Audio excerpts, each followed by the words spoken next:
Hello, my name is Unknown Bread, and I'm the one who asked. We're playing Kingdom Two Crowns today, a little strategy 2D adventure game where you create a kingdom and expand your lands. This game is also multiplayer if you want to play it with a friend, hence the Two Crowns. I initially played this game for a solid 6 hours and recorded it for some videos, but the video recorded in the wrong format, resulting in no audio, so we are starting a brand new campaign.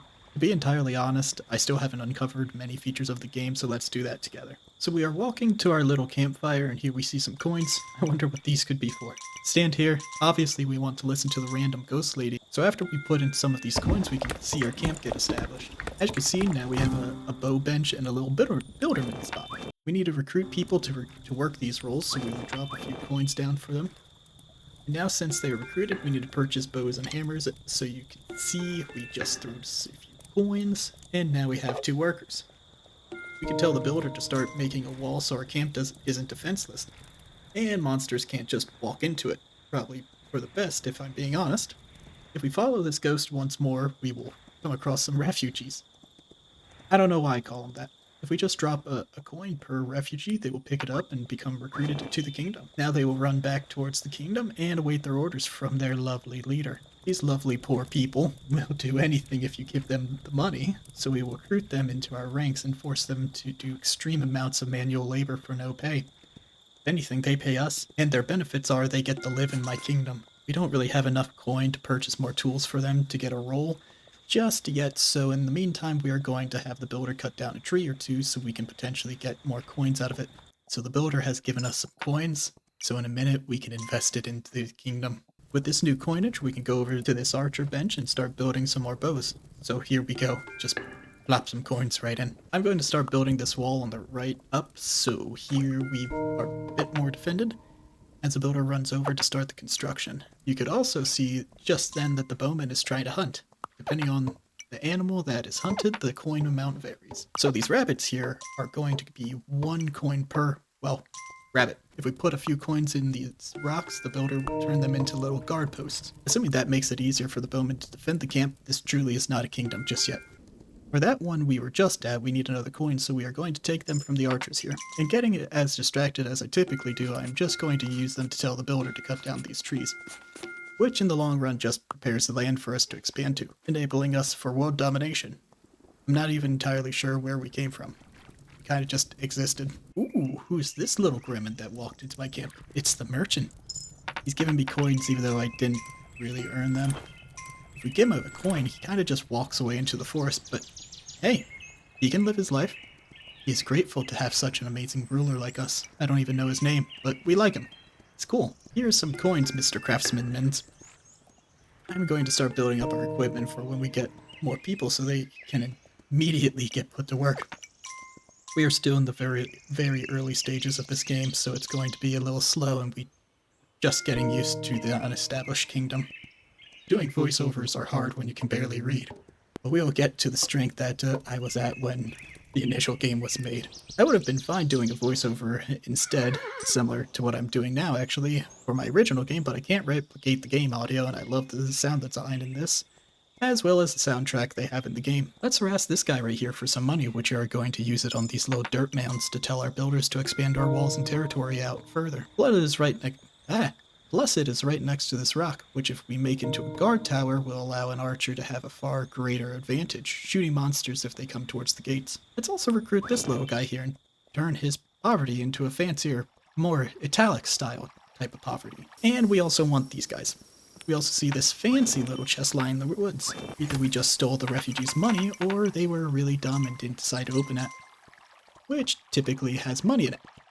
Either way, it's on them for allowing us to just take it. As those people run back, they will prepare themselves for their lifelong servitude towards me.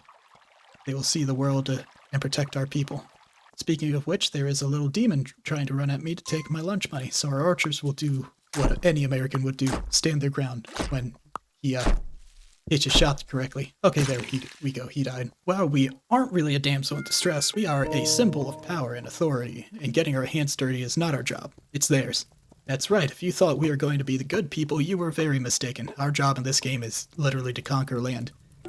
Let's open a few history books on that topic. We have collected a few coins at this point, so let's get another bow and 2 hammers, allowing our new peasants to acquire their fulfilling role in our kingdom. I swear they've been enjoying it here, or at least the ones still alive have never complained about it. We are going to go ahead and tell our builders to start cutting down some trees so we may expand our lands and prosper. We also want that little creek, as it will be quite beneficial for gaining coin. But let's cross that creek when we get to it. We still need to upgrade our camp before we can work it. Hello, Mr. Merchant, you're back. Thank you for the coins. Let's immediately put it to the campfire, which will turn this mediocre land into a tent. Became a tent. I think looking over this, I have now realized I have no idea where our peasants sleep. I don't even think they do. We don't either. What's the point of the tent? Perhaps we may never find out. Here's part of the soundtrack I was talking about. You are now forced to hear it.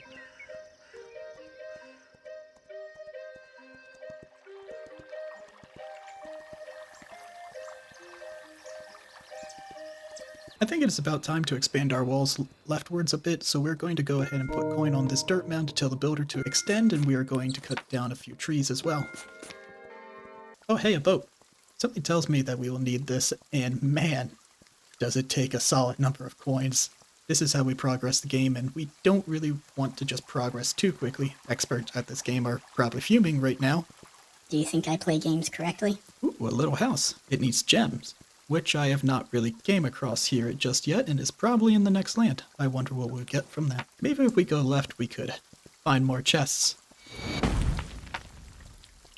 Friend, are you okay? Let's head back a bit and start collecting those coins and upgrading our walls. We'll just throw some coins in here and build larger walls, because those are quite pitiful. Alright, let's buy some hammers, some walls, and throw some coins into upgrading the capital. There we go. Now there's 3 tents. Oh hey, now we have the sites to buy. Now we can get some farmers and make a ton more money over time. We don't have enough coins yet, but hey, we can just steal— I mean, that's our peasants. For the kingdom, of course. Let's grab them from the merchant. And now we toss a few coins to our witchers. I foolishly didn't remember that I kind of need coins to purchase or build the farm anyway, so that's a tiny bit on me. But it's not like this game punishes you if you wait too long to do something, right? Right? Now with some coin, we could tell our builders to turn this creek here into a farm. This will significantly give us more coins from the labor of our peasants. They used to be refugees, but in my kingdom they are far worse off. I skipped ahead a bit because a wee bit of this game can be quite repetitive in the beginning, but that's okay. Due to us expanding our kingdom and removing trees around the refugee camp, we were able to convert it into a peasant home. We can recruit peasants from this building for 5 coins. There's ups and downs. The primary ups is that it is within a safe distance to our kingdom.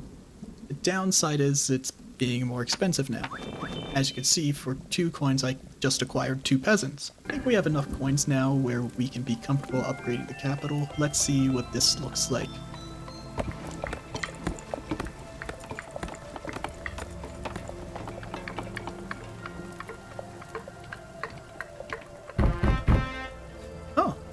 This looks way better than the Count of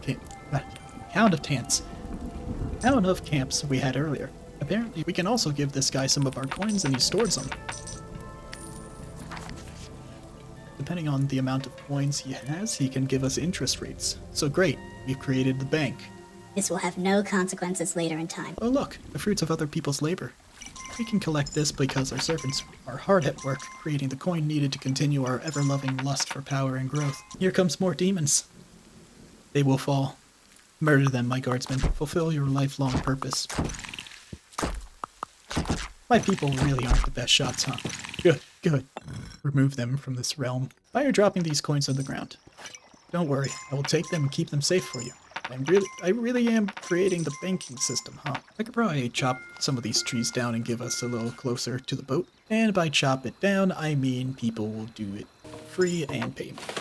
In the meantime, these guys can just start building the new set of guard towers and prepping the new land for our folk. Let's just kill these little demons here. And okay, we can go back to delegating now. Let's build up a nice little farmhouse, upgrade this tower, and set this dirt mound to become a new wall. We could use some more peasants, so you are recruited. And I want these refugees over here. Good, good. Join me and see the world None of the good parts of the world, but the world nonetheless. Now through our glorious leadership, we can begin putting these coins in to gather the materials to start building this boat. We can kind of just stand here uncomfortably and make these builders feel like they are being watched. They deserve to know that their actions are monitored to the highest extent.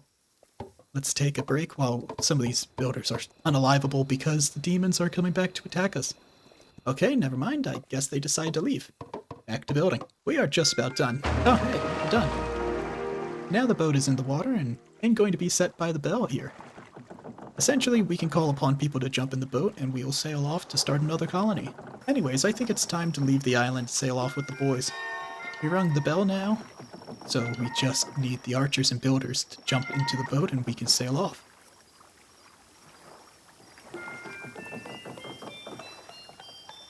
So that was the first level of Kingdom 2 Crowns. It can be a little repetitive at first, but it begins to build up as more islands are uncovered and demons come to attack. We have a little map here that shows what we have seen in this island and what we haven't unlocked. We can also see that on the next island that we can find more locations and even get some of these fancy gems here to unlock the special locations. But we'll cover that another day. I hope you enjoyed the video, and until next time, have a good one.